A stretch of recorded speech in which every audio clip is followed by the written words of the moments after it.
രസകരമായ ഒരു ചോദ്യത്തിന് രസകരമായ ഒരു ഉത്തരം നൽകുകയാണ് ബേസിൽ ജോസഫ്.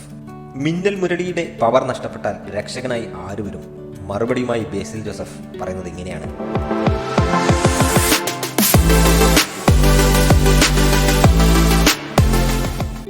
ടോവിനോ തോമസിനെ നായകനാക്കി ബേസിൽ ജോസഫ് സംവിധാനം ചെയ്ത ആദ്യ മലയാളം സൂപ്പർ ഹീറോ സിനിമയാണ് മിന്നൽ മുരളി. സിനിമയുടെ വിശേഷങ്ങൾ മാതൃഭൂമിയുടെ കെ ഫെസ്റ്റിവലിൽ വേദിയിൽ സംസാരിക്കുകയായിരുന്നു ബേസിൽ. ടോവിനോയുടെ കഥാപാത്രമായ ജെയ്സണ് സൂപ്പർ പവർ നഷ്ടപ്പെട്ടാൽ മറ്റൊരു സൂപ്പർ ഹീറോയെ ആലോചിക്കുകയാണെങ്കിൽ ആരാവുമെന്ന ചോദ്യത്തിന് അങ്ങനെ ഒരു ഫാന്റസി തങ്ങൾ ആലോചിച്ചിരുന്നു എന്നായിരുന്നു ബേസിലിന്റെ മറുപടി. അങ്ങനെ ഒരു ഫാന്റസി നമ്മൾ ആലോചിച്ചതായിരുന്നു.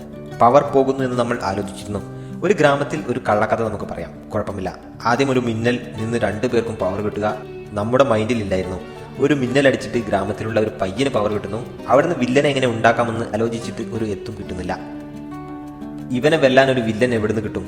രാഷ്ട്രീയക്കാരൻ പറ്റില്ല, ഗ്യാങ്സ്റ്റർ പറ്റുകയില്ല. ഇവരൊക്കെ ഇടിച്ചാൽ തെറിച്ചു പോകില്ലേ? 6 മാസം ആലോചിച്ച് വില്ലനെ കിട്ടുന്നില്ല. പല രീതിയിലുള്ള വില്ലന്മാരെ കുറിച്ച് ആലോചിച്ചു, പക്ഷെ കിട്ടുന്നില്ല. വേറെ എന്തെങ്കിലും റിയാക്ഷൻ സംഭവിച്ചോ, കെമിക്കൽ റിയാക്ഷൻ സംഭവിച്ചോ പവർ കിട്ടുന്നത് നമ്മൾ കാണാറുണ്ട്. പക്ഷെ കുറുക്കൻ മൂലയിൽ തന്നെ ഇതൊക്കെ സംഭവിക്കാൻ ഇവിടെ എന്താണെന്ന് വിചാരിക്കും. ഒറ്റ കള്ളക്കഥ അവിടെ പറ്റുള്ളൂ.